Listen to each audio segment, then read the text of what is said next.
So disconnect this big connector. This connector's top of the two red and black wire goes to actuator for the door handle. So I have proof for the 12 voltages.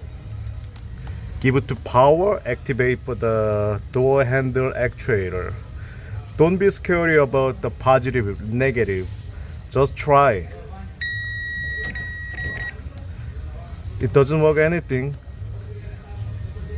Switch it positive and negative.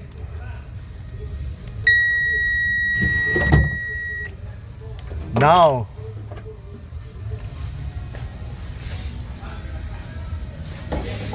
you can see door handle. Look at this.